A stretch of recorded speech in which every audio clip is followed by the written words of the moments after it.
오늘은 최근에 좀 투자할 게 별로 없죠. 뭐 2차 전지 기업들도 최근에 업황이 별로 안 좋다 그러고 반도체 기업들 주가도 진짜 많이 올랐죠. 그래서 그리고 뭐 기준금리도 지금 높은 상태이기도 하고 좀 여간 불안한 게 아닙니다. 이 상황에서 뭐 어디를 투자해야 되냐? 진짜 좀 되게 어려워요. 지금 뭐 수출도 잘 되고 좋다고 하는 기업들 주가가 진짜 많이 올랐거든요. 뭐 임플란트도 마찬가지고 피부 미용도 마찬가지고 변압기 기업도 마찬가지죠. 그래서 도대체 어디를 투자해야 되냐 진짜 고민이 많으실 텐데 저는 이 상황에서 좀 은행을 보고 있습니다. 은행이 아무래도 좀 밸류에이션적으로도 저렴하기도 하고 배당도 많이 주고 좀 코로나 이후부터 배당 성향이랑 뭐 주주 환원 정책 이런 것들도 괜찮아지고 있어서 저는 은행이 괜찮다라고 생각을 합니다. 그래서 오늘은 그 부분에 대해서 한번 다뤄보도록 하겠습니다.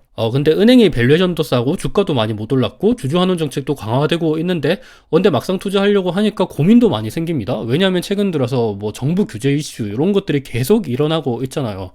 최근에 있었던 헤드 기사가 뭐 이런 것들이 있었는데 상생금융으로 은행업계가 2조 2천억 정도를 부담해야 할 듯 이런 이야기가 있습니다. 그리고 이거 말고도 행제세에 대한 이야기도 나오고 있죠.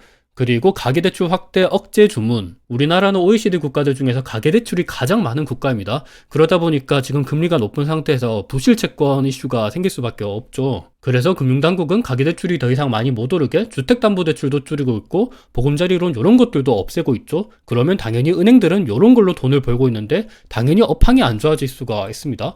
그리고 이것뿐만이 아니라 최근에는 홍콩 ELS 관련돼 가지고 뭐 국민은행이 8조어치 팔았는데 요거 관련돼서 손해배상을 많이 해줘야 된다. 그러면서 좀 안 좋은 센티멘트가 계속해서 형성이 되고 있어요. 그러다 보니까 뭐 4대 은행들의 주가 같은 경우 KB금융도 그렇고 신한지주도 그렇고 하나금융지주, 우리금융지주 주가가 좀 많이 못 오르고 있습니다. 올해 기준으로 KB금융은 9.45%, 신한지주가 8.3%, 하나금융지주가 3.19%, 우리금융지주는 그래도 15% 많이 올랐어요.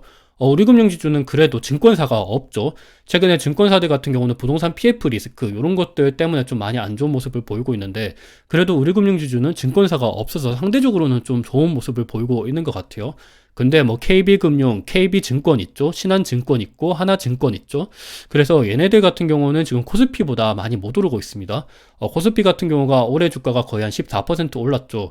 근데 얘네들이 많이 못 오르고 있어요. KB금융은 그나마 9%좀 많이 선방을 한 겁니다. KB금융은 그래도 자사주 소각이나 이런 것들을 많이 하고 이익이 대폭적으로 증가하고 있기 때문에 그나마 괜찮긴 한데 그래도 코스피 지수 대비해서는 상대적으로 많이 못 오르고 있어요. 그래서 저는 이 상태에서 오히려 은행들 같은 경우가 올해 주가가 많이 못 올랐고 밸류에이션을 보더라도 PBR이 0.3배 정도밖에 안 되거든요. 그리고 배당금도 굉장히 많이 줍니다. 그리고 과거와는 다르게 2020년도 코로나 이후부터는 자사주 소각도 많이 하고 있어요. 그래서 이런 것들을 봤을 때는 일단 단기적으로는 뭐 가계대출을 쪼이고 있다. 그리고 ELS 관련돼서 뭔가 손실 배상을 해줘야 된다. 이런 이야기가 나오고 있긴 한데 이거는 어디까지나 단편적인 일시적인 요인이라고 생각을 하거든요. 장기적으로 봤을 때는 저는 은행 주식들 같은 경우는 굉장히 좋게 생각을 하고 있습니다. 오늘은 이 부분에 대해서 한번 말씀드려보도록 할게요. 은행업계 상생금융으로 2조 2,500억을 부담해야 할 듯, 요 헤드라인에 대해서 한번 말씀드려보도록 할게요. 와, 2조 2,500억이라 그러면 진짜 굉장히 큰 금액이죠. 근데 사실, 은행들이 얼마 버는지 아세요? 올해 우리나라 기업들 중에서 가장 돈을 많이 번 것 아시나요? 삼성전자 아니죠. 올해는 현대차랑 기아입니다. 삼성전자도 거의 한 6조 정도 번 걸로 알고 있는데 6조인가 7조인가 여튼 한 초 단위 정도는 나온 걸로 알고 있습니다. 그리고 원래는 SK하이닉스가 2등으로 돈을 많이 버는데 SK하이닉스는 올해는 아직 적자죠. 현대차가 거의 한 올해가 13조 정도 돈을 굉장히 많이 벌었어요. 그리고 삼성전자는 뭐 현대차보다는 원래는 많이 버는데 올해는 반도체 업계가 워낙 안 좋다 보니까 돈을 많이 못 벌었고 그렇다면 은행들은 돈을 얼마나 벌까요? KB금융이 7조 정도 벌입니다. 은행들이 진짜 돈을 생각보다 진짜로 많이 벌어요. 포스코보다 돈을 많이 벌고요. LG화학보다 돈을 많이 법니다. KB금융이 버는 걸로 따져보면 네이버 한 5개 정도 와야 KB금융이랑 거의 비슷합니다. 카카오는 거의 한 15개 정도 와야 돼요. 돈을 그 정도로 많이 법니다. 근데 상생금융으로 2조 2,500억을 부담해야 할 듯, 요거는 은행업계 전체 통틀어서 2조 2,500억이라는 얘기거든요. 그 말은 은행업계가 많잖아요. 뭐 카카오뱅크도 있고, 뭐 JB금융지주 요런 데도 엄청나게 많죠. 그래서 요런 것들을 나눠보면 사실상 은행업계들한테는 요거는 뭐 그냥 제 생각에 물론 부담이긴 한데 그렇게까지 크게 뭐 큰 부담이 될 거라고는 생각을 안 해요. 물론 안 주는 게 가장 베스트이긴 한데 뭐 돈을 그만큼 많이 벌었기 때문에 이렇게 달라라고 하는 거는 요거는 뭐 뭐 제가 말씀을 따로 안 드리도록 할게요. 여튼 이런 이야기가 나오고 있는데 좀 세부적으로 한번 보도록 할게요. 올해 말 기준으로 대출금리가 연 5%를 초과하는 자영업자, 소상공인을 대상으로 차주 1인당 대출 1억 원에 대해서 연간 최대 150만 원 이자 비용을 환급해주는 안이 유력하게 검토된다고 합니다. 그러니까 1인당 거의 최대 150만 원이라고 하는 거죠. 그래서 이걸 통틀어서 한번 보면 시중은행 한 곳당으로는 약 2,600억에서 4천억 정도 수준의 비용이 발생할 것이라고 예상이 된다고 해요. 근데 말씀드렸다시피 KB금융이 1년에 거의 한 7조 정도 벌어요. 신한지주도 거의 한 비슷하게 벌고 있습니다. 뭐 하나은행, 우리은행도 마찬가지로 돈을 굉장히 많이 벌고 있죠. 그래서 요거가 뭐 사실상 큰 금액이긴 하지만 그렇다고 해서 뭐 완전히 부담될 정도는 아니라고 생각을 하고 있어요. 그래서 조금 보면 기존 추정치 대비해서 약 5에서 6% 수준의 단기 순이익 하락을 전망한다고 합니다. 물론 요거도 없는 게 가장 베스트이긴 한데 그렇다고 해서 요게 진짜로 투자자들 입장에서 완전히 큰 리스크인가? 요거는 그렇게까지는 생각을 안 하고 있습니다. 배당금이 좀 줄어들 수 있지 않을까 이런 이야기도 있긴 하지만 사실상 은행들은 돈을 이때까지 진짜로 많이 벌어놨거든요. 곳간에 돈도 많습니다. 그래서 뭐 배당금을 축소하고 이런 것까지는 아닌 것 같아요. 그리고 이번에 상생금융안을 보면 저는 생각이 나는 게 있는데 퍼스트 리퍼블릭 은행 관련해서 뭐 JP모건이랑 뱅크 오브 아메리카 그리고 시티은행 이런 애들이 엄청나게 돈을 많이 모아가지고 예금을 뭐 몇 조가량 거의 몇십 조가량 이렇게 해줬었죠. 그러니까 경제 위기가 찾아왔을 때 지금처럼 물가가 많이 높고 이럴 때는 정부랑 뭐 중앙은행에서 개입하기가 굉장히 힘들죠. 그래서 항상 소방수 역할로 나오는 것이 은행들입니다. 은행들은 돈을 워낙 많이 벌기 때문에 은행들이 간접적으로 돈을 이렇게 살포를 하는 거죠. 퍼스트 리퍼블릭 은행 그리고 뭐 SVB 사태 때도 마찬가지지만 뭐 JP모건이랑 여러 기업들이 여러 은행들이 돈을 많이 빌려줬었습니다. JP모건은 퍼스트 리퍼블릭 은행을 인수하기도 했었죠. 사실 얘네들이 이렇게 한다는 것 자체가 돈이 그만큼 많이 있기 때문이기도 합니다. 그래서 진짜로 이번에 국민은행이랑 얘네들이 이렇게 상생금융으로 한다고 해서 그렇게까지 저는 부담이 될 거라고는 생각을 안 하고 있어요. 오히려 이걸로 주가가 많이 떨어진다 그러면 저는 오히려 매수 기회라고 생각을 하고 있습니다. 그래서 좀 은행 상생금융 예상 비용을 한번 보면 KB국민은행이 아무래도 가장 커요. 왜냐하면 소호 대출 잔액이 가장 크죠. 88조 원이나 있습니다. 그리고 신한은행, 하나은행, 우리은행 순으로 이렇게 예상 비용이 많이 들 거라고 생각을 하고 있는데 그렇다고 하더라도 뭐 그렇게까지 큰 문제는 될 거라고는 생각을 안 하고 있어요. 단기 순이익 기준으로 거의 한 6%, 5%대 정도 감소될 것이다 라고 전망이 되고 있지만 단기 순이익이 이렇게 떨어진다 그러더라도 배당 성향을 좀 높이면 되거든요. 배당금이 떨어질 정도는 아니라고 생각을 하고 있습니다. 뭐 정부 차원에서 배당금을 주지 마라 이런 식으로 얘기를 하면 어쩔 수 없긴 한데 근데 그렇게까지는 될 것 같지는 않아요. 왜냐하면 은행들 같은 경우가 대주주들이 지금 외국인들이 많거든요. 그리고 만약에 글로벌 금융위기나 코로나 때처럼 진짜로 경기 상황이 안 좋아진다 그러면 그때는 배당금을 줄일 수가 있어요. 근데 지금 나오는 걸로는 경기 상황이 진짜 생각보다 좋다. 그래서 금리를 오히려 고금리로 장기간 유지될 것이다. 이런 이야기가 나오고 있는 만큼 경기가 생각보다는 탄탄합니다. 그리고 만약에 진짜 배당금이 조금이라도 줄어든다 그러면 주가가 많이 떨어지겠죠. 근데 이거는 일시적인 단기적인 요인이죠. 그래서 장기적으로 봤을 때는 은행들 같은 경우는 포트폴리오에 저는 항상 뭐 20% 정도는 항상 가져가는 편이거든요. 그래서 이런 것들은 저는 좀 괜찮지 않을까라고 생각을 하고 있습니다. 그리고 두 번째로는 가계대출 억제 요거 관련돼서 한번 말씀을 드리고 싶은데 사실 가계대출 억제한다는 것 자체가 은행들이 돈을 많이 못 벌겠죠. 근데 가계대출을 억제하면 기업대출을 늘릴 수가 있겠죠. 아직까지 기업대출은 플러스 전년동기 대비해서는 플러스로 계속해서 유지하고 있고 기업들은 계속해서 대출을 하고 있습니다. 물론 은행들은 요거 관련돼서 부실채권을 관리해야 되기 때문에 뭐 대출 기준을 강화시킨다거나 이런 이야기를 계속해서 하고 있긴 합니다. 그리고 사실 은행들이 한두 번 장사하는 것도 아니고 글로벌 금융위기도 이미 겪었고 IMF도 이미 겪었죠. 그때 당시에 뭐 IMF 당시에서 많은 은행들이 도산을 하기도 했었죠. 그리고 뭐 저축은행 대부 사태 이런 것들도 있어서 그런 것들을 많이 경험하고 뭐 LTV나 DTI와 같은 안정장치도 많이 마련을 해놨거든요. 그리고 뭐 외국 은행들이랑 다르게 우리나라 은행들은 거의 그냥 예대 마진을 통해서 돈을 버는 게 대부분입니다. 미국 은행들 같은 경우는 뭐 투자도 많이 하죠. 뭐 IB 쪽도 은행들이 많이 하고 있는데 우리나라는 IB 쪽은 대부분은 증권사들이 많이 하고 있어요. 그래서 그런 것들을 봤을 때는 저는 좀 안정적이라고 생각을 하고 있어요. 그리고 자산도 진짜로 많이 쌓아놨습니다. 우리나라 은행들 같은 경우는 보수적으로 굉장히 좀 자산을 안정적으로 취급을 하고 있어서 이런 것들도 저는 뭐 괜찮다라고 생각을 하고 있어요. 그리고 은행들은 이미 안전하게 장사를 하고 있다는 게 국고채 금리 추이를 보시면 계속해서 증가를 하고 있죠. 근데 보시면 예대금리 차를 보면 신규 취급액은 계속 떨어지고 있습니다. 잔액 기준은 올라가고 있죠. 뭐 잔액 기준은 이때까지 쌓아놓은 거기 때문에 이거는 어쩔 수 없는 거고, 신규 취급액이 예대금리 차이가 이렇게 줄어들고 있다는 거는 대출금리랑 예금 금리 사이의 차가 예대금리 차죠. 원래 금리가 높아지면 예대금리 차이는 올라갑니다. 근데 아무래도 지금 뭐 경제 상황이 안 좋고 정부 차원에서 계속해서 대출금리를 낮춰라 이런 이야기를 하고 있기 때문에 예금 금리는 상대적으로 높은데 대출금리는 상대적으로 낮기 때문에 이렇게 차이가 줄어들고 있다는 거죠. 대출금리가 이렇게 낮다는 것 자체가 대출금리가 높으면 우리가 돈을 갚을 수 있는 게 조금 힘들겠죠. 근데 대출금리를 낮춰준다는 것 자체가 돈을 갚을 수 있는 그런 여력 자체가 높아질 수가 있어요. 그러면 요거 자체가 안전하게 장사하고 있다라고도 볼 수가 있을 것 같아요. 그래서 저는 진짜 경기 침체가 찾아온다 그러더라도 우리나라 은행들은 좀 안전하지 않을까라고 생각을 하고 있어요. 그리고 가계대출 억제 관련돼서는 이미 억제를 하고 있습니다. 그리고 추가적으로 억제한다 그러더라도 기업 대출을 늘리면 돼요. 그래서 실제로 KB금융의 이익 추이를 보면 2012년도부터 해서 꾸준히 증가를 하고 있어요. 요 중간중간에 뭐 경제 위기도 있었죠. 2020년도 코로나 때가 그랬죠. 그때도 뭐 은행들 관련돼 가지고 이렇게 억제 안 했을 것 같아요. 그때도 억제했었습니다. 그럼에도 불구하고 이익은 계속해서 증가를 해요. 그리고 예대금리 차이가 이렇게 줄어든다고 하더라도 실제로 돈을 빌려주고 그리고 돈을 받고 이런 규모 자체는 점점 더 커지기 때문에 이익은 증가할 수밖에 없어요.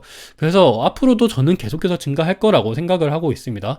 정부 규제 뭐 이런 것들은 상생안 이런 것들은 단기적인 이슈라고 생각을 해서 우리는 뭐 나무를 보는 게 아니고 숲을 봐야 된다고 생각을 해요. 그래서 점점 더 이익은 증가를 하고 배당금도 늘어나고 자사주 소각 규모도 늘어나기 때문에 저는 은행들 같은 경우는 지금 주가가 많이 싸기 때문에 조금 관심 있게 가져봐도 되지 않을까, 저는 그렇게 생각을 하고 있습니다.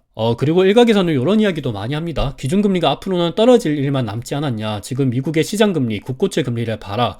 5% 찍고 4.2%까지 급락했다. 그래서 앞으로 우리나라 기준금리도 내년 상반기나 뭐 이럴 때쯤이면 떨어질 것이다. 이런 이야기를 많이 하는데, 기준금리가 떨어지면 은행들의 예대 마진은 떨어지고 그러면 이익은 감소하는 거 아니야? 라고 얘기도 할 수 있을 것 같아요. 근데 앞서 보신 것처럼 가계대출을 억제해라는 것 자체가 예대금리 차이를 줄이라는 거거든요. 예대금리 차이가 이렇게 줄어들어도 과거에도 이렇게 줄어들었습니다. 그럼에도 불구하고 이익은 증가합니다. 말씀드렸다시피 대출해주는 그 금액 자체는 계속해서 증가를 해서 이익은 증가해요. 계속해서. 왜냐하면 요거는 한국은행이든 미국은행이든 유럽은행이든 일본은행이든 돈을 계속해서 풉니다. 화폐, 시장에 유통되고 있는 화폐는 점점 더 증가를 하기 때문에 이 돈을 취급하는 은행들 같은 경우는 돈을 계속해서 벌 수밖에 없어요. 우리가 회사에서 열심히 일을 해서 돈을 벌면 어떻게 하죠? 은행에 예금을 합니다. 아니면 은행에 예금을 안 하더라도 집을 사거나 아니면 주식 투자하거나 자산에 투자하죠. 그 자산을 투자할 때 은행들한테 대출을 받죠. 그리고 대출을 받기 위해서 뭐 또 예금도 하죠. 그런 것 자체가 은행들을 통해서, 은행들이 중간에 플랫폼이 돼가지고 그 돈을 통해서 뭐 세상이 돌아가는 거거든요. 그러면 당연히 그 플랫폼들은 돈을 잘 벌 수밖에 없어요. 요거는 경제학상 그럴 수밖에 없습니다. 그래서 중간에 은행 규제가 나오든 상생관 대책이 나오든 이런 거랑 상관없이 장기적으로는 증가할 수 있어서 저는 은행들 같은 경우는 주가가 많이 떨어지면 조금 관심 있게 가져봐도 되지 않을까라고 생각을 하고 있어요. 그리고 일각에서는 또 이런 이야기도 많이 하죠. KB금융 주가 봐라. 월봉 차트를 보면 주가가 많이 오르지 못했다. 앞으로도 그럴 것이다. 배당금만 많이 받으면 뭐 할 거냐. 이렇게도 생각을 할 수 있는데 근데 과거랑 다른 게 있죠. 2010년도 코로나 때부터 KB금융이나 신한지주나 보면 자사주 소각을 많이 하고 있습니다. 과거 차트는 자사주 소각을 안 했을 때요. 그때는 배당만 줬습니다. 근데 지금은 자사주 소각도 많이 하고 있고, 그리고 최근에는 점포도 계속 줄이고 있죠. 점포를 줄인다는 것 자체가 인건비를 줄이고 있다는 거예요. 그래서 비용도 줄이고 있고 자사주 소각도 많이 하고 있고 이러면, 그리고 돈도 말씀드렸다시피 거의 1년에 7조 벌거든요. 진짜 LG화학의 거의 한 뭐 4배 정도 가량 봅니다. 그래서 얘네들을 보면 저는 지금 PBR 0.3배 정도면 얘네들 괜찮지 않을까? 지금 반도체랑 2차전지, 뭐 헬스케어 이런 기업들 주가가 많이 올라갔는데 은행들 같은 경우는 뭐 투자해볼 만하지 않나라는 생각을 계속해서 하고 있습니다. 그래서 보면 기준금리가 이렇게 뭐 2014년도 보면 떨어지고 2019년도 보면 떨어지죠. 그럼에도 불구하고 주가가 아니고 이익은 계속해서 증가를 해요. 기준금리가 떨어지든 기준금리가 오르든 상관없이 그냥 이익은 계속해서 증가를 합니다. 그리고 세 번째, ELS 관련돼서 ELS 관련돼 가지고 뭐 KB금융이 손실 보장을 많이 해줘야 된다. 그래서 걱정이다. 이런 이야기도 많이 나오고 있는데 사실 저는 그렇게 생각을 하지가 않고 있어요. 일단은 ELS 관련돼 가지고 이런 이야기가 나오고 있거든요. 은행의 책임 가증 사유 그러면서 특히나 고령층에 이렇게 투자 권유를 했다 그러면 절차상 문제가 없더라도 적합상 원칙에 어긋나는 것으로 간주한다. 그래가지고 뭐 보면 배상을 해줘야 된다. 이런 이야기가 나오고 있습니다. 그 중에서 가장 큰 곳이 KB국민은행. 내년 상반기에 4조 7천억 정도가 만기 도래가 될 것이다 라고 예측을 하고 있고, 신한은행 같은 경우도 많고 뭐 여러 가지가 있죠. 근데 한번 생각을 해보자라는 거죠. ELS에 투자한 주체는 바로 우리들입니다. 우리들이 투자를 해서 우리들이 손해를 본 거예요. 은행들은 요거를 판 겁니다. 근데 지금 얘기 나오는 것 자체가 은행들이 요거를 잘못 판 거 아니냐 이렇게 얘기가 나오고 있는데, 그러면 과거 사례를 한번 보도록 할게요. 과거에 어떤 일이 있었죠? DLF 사태가 있었습니다. DLF 때도 마찬가지예요. 그때도 보면 불안전 판매가 인정될 경우에 한해 해외금리 연계 DLF 사모펀드 투자 손실에 대해서 배상 비율을 결정했다라고 얘기합니다. 지금이랑 똑같죠. 근데 그때는 어떤 일이 생겼냐를 보면 20에서 80%의 배상 비율이 결정되도록 했다고 합니다. 근데 보면 KB국민은행 같은 경우가 내년도 상반기에 4조 7천억이죠. 4조 7천억에 20에서 80%라 그러면 굉장히 큽니다. 그러면 진짜로 심각하다라는 이야기가 나오겠죠. 앞서 보신 것처럼 상생안으로 뭐 4천억 그 규모랑 완전히 다릅니다. 그리고 기본으로는 55% 배상 비율을 해가지고 가산 요인으로 뭐 보면 금융 취약계층, 만 65세 이상 은퇴자, 주부, 그리고 80세 이상 조고령자, 그리고 해피콜을 안 받을 시, 뭐 예적금 가입 목적 고객일 시 하면 55%에서 추가적으로 뭐 5%, 10% 더 붙입니다. 그리고 반대로 차감 요인도 있겠죠. 금융 투자 상품 경험, 그러니까 몇 번이나 투자해봤는지, 그리고 뭐 얼마나 많이 샀는지, 돈을 이미 뭐 많이 투자해본 사람들은 어느 정도 금융 상식이 있을 것이다 라고 보고 감산을 한다는 거죠. 그리고 투자 상품 이해 능력, 전문직 같은 경우 뭐 의사나 변호사 같은 분들은 똑똑하니까 너희들은 뭐 이런 ELS, DLS, DLF 상품에 대해서 잘 아는 거 아니야 이렇게 보고 뭐 차감을 한다라는 거죠. 그래서 이번에도 ELS 관련돼서 이렇게 20에서 80% 사이의 배상 비율이 결정되는 거 아니야 이런 걱정이 있는데, 사실 기본적으로 DLF 사태 때랑은 다른 점이 DLF는 상품적으로 상품 자체가 좀 문제가 있었습니다. 근데 이번 ELS는 다르죠. 이번 ELS는 홍콩 H지수 그게 많이 떨어져가지고 그런 겁니다. 상품 자체는 전혀 문제가 없어요. 그냥 홍콩 H지수가 떨어진 겁니다. 요게 만약에 안 떨어졌다 그러면 손실 볼 이유가 없었어요. 그리고 두 번째로는 2020년도 말쯤에 2020년도 말이 아니네요. 2020년도 3월 달쯤에 금소법이 통과가 됐죠. 금소법이 보면 뭐 우리가 전화를 할 때 우리가 어떤 뭐 보험 상품이나 금융 상품을 가입을 할 때 뭐 동의하시겠습니까? 이렇게 묻죠. 그래서 녹취를 하기도 하고 뭐 서명도 받죠. 그런 것들에 대한 법률이 금소법입니다. 이번 ELS 관련돼서도 금소법이 이미 통과되고 난 다음에 가입을 한 거죠. 그래서 뭐 녹취도 하고 서명도 했습니다. 그래서 이런 것들도 보면 그때랑은 완전히 상황이 다릅니다. 그때는 2019년도죠. 2019년도 DLF 사태 때는 금소법이 통과되기 전이었습니다. 그리고 보면 제가 자료 하나 준비했는데 그거 빠뜨렸네요. 여튼 그거 관련돼서는 지금 이번 ELS는 거의 90% 정도가 이미 재투자자라고 합니다. 그러니까 처음 투자하시는 게 아니에요. 재투자했다는 것 자체가 이미 이전에 ELS 관련돼서 어느 정도 이익을 많이 봤다라는 거죠. 그래서 ELS 관련돼서 어느 정도 금융 상식이 있다라고 볼 수 있습니다. 그래서 앞서 보신 것처럼 여기 보면 차감 요인도 있죠. 이미 3회 초과 경험, 10회 초과 시, 뭐 이런 손실 경험에 대해서 이렇게 차감하고 이런 게 있습니다. 그래서 완전 과거랑은 다르다. 완전 DLF 사태 때랑은 다르기 때문에 그렇게까지 요거도 걱정할 문제는 아니다라고 저는 생각을 하고 있어요. 그리고 요거 말고도 뭐 연체율 관련돼서 최근에 경기 상황이 많이 안 좋아다 보니까 기업 대출도 연체율이 높아지고 가계대출도 연체율이 높아지고 있다라고 얘기를 하고 있는데, 절대적인 숫자 기준으로는 0.4% 정도밖에 안 됩니다. 연체율이 0.4%는 굉장히 적은 수치예요. 그래서 요것도 그렇게까지 큰 문제는 되지 않을 거라고 보고 있습니다, 저는. 그리고 과거와는 다르게 주주환원 정책도 굉장히 잘하고 있죠. KB금융 같은 경우는 자사주 소각도 많이 하고 있습니다. 배당 성량이 1년에 2022년도 기준으로 거의 한 28%, 올해는 26% 정도 전망이 되고 있고, 자사주 매입 소각도 거의 한 6.6%, 9%, 합치면 거의 35% 정도가 나옵니다. 신한지주도 마찬가지죠. 자사주 소각도 많이 하고 있습니다. 2020년도 이전에는 이렇게 자사주 소각을 많이 하지 않았어요. 지금부터 바뀌어지고 있는 모습입니다. 하나금융지주도 마찬가지죠. 하나금융지주는 2022년도에 자사주 소각을 하진 않았지만 올해는 자사주 소각을 하고 있죠. 배당도 많이 주고 있습니다. 그리고 KB금융의 배당금 추이를 보면 2012년도부터 해서 배당금이 꾸준히 증가하고 있어요. 앞으로도 배당금은 계속 늘어날 겁니다. 지금 기준으로 배당 수익률이 거의 한 6% 정도 나오고 있는데 자사주 소각을 빼놓으면 안 되죠. 자사주 소각도 여기다가 더하면 굉장히 주주환원 정책을 잘하고 있다고 보시면 될 것 같아요. 그리고 배당 성향도 보면 과거에는 2012년도에는 한 13% 정도였죠. 2013년도에 15%였는데 그리고 2014년도에 한 22% 정도죠. 근데 최근 들어서는 25%까지 늘어났습니다. 그리고 배당 성향만 생각하면 안 되죠. 자사주 소각도 생각하셔야 됩니다. 자사주 소각까지 하면 거의 한 30% 정도 되는 주주환원 정책을 가져가기 때문에 그리고 요것도 글로벌 스탠다드 기준보다는 아직 적죠. 그래서 요것도 앞으로 더욱더 늘어날 경향이 크다라고 생각을 하거든요. 그래서 이런 것들을 보면 확실히 저는 좀 은행들 같은 경우는 장기적으로 봤을 때 괜찮지 않을까라고 생각을 하고 있습니다. 그리고 지금 분기 배당도 시행을 하고 있죠. KB금융도 그렇고 뭐 우리금융지주도 그렇고 하나금융지주도 그렇고 분기 배당을 시행하고 있습니다. 이런 것들을 봤을 때도 점점 더 은행들은 좋아지고 있다. 우리나라에서 가버넌스가 좋은 기업들이 잘 없거든요. 그래서 우리는 기업들을 경영하는 오너가 아닙니다. 기업들을 투자하는 투자자죠. 투자자들 입장에서는 투자자들한테 좋은 기업에 투자해야 되거든요. 그거의 촉도가 되는 것이 바로 주주환원 정책이라고 생각을 합니다. 주주환원 정책을 강하게 가져가고 있는 은행들은 저는 뭐 괜찮다라고 생각을 하고 있어요. 더군다나 최근 들어서는 이제 배당 기준일 변경 관련돼서 이야기가 나오고 있죠. 이제부터는 배당금을 얼마나 줄지 먼저 공시부터 하고 배당 기준일을 지나고 난 다음에 그때 배당금을 주겠다라고 얘기하고 있는데 은행들이 가장 먼저 앞서서 이렇게 하고 있습니다.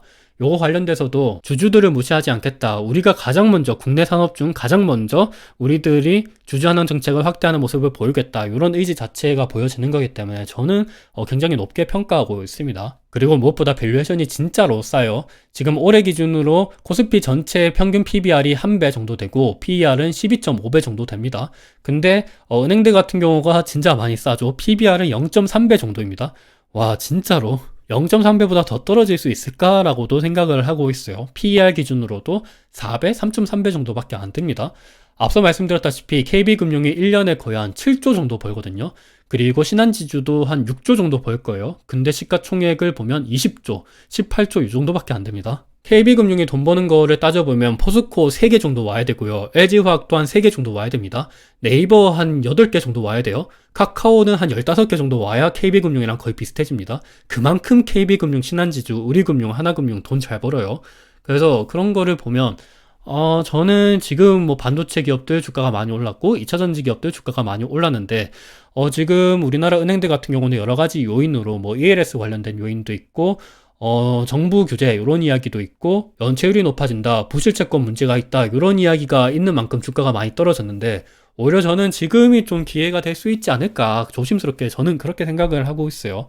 그리고 KB금융의 지난 10년 동안 PBR 추이를 보면 지금 역사적인 저점입니다. 그리고 0.35배 정도 되는데 이거보다 더 떨어지면 진짜 기업이 거의 소멸하기 하는 단계 정도로 떨어지는 거 아니야? 라는 생각이 들 정도로 진짜로 많이 떨어졌기 때문에 저는 지금 투자할 때가 막상 없다 그러면 저는 뭐 금융주들 나쁘지 않게 생각을 하고 저도 좀 많이 투자를 하고 있는 편입니다. 오늘 영상이 어느 정도 도움이 되셨으면 좋을 것 같아요. 감사합니다.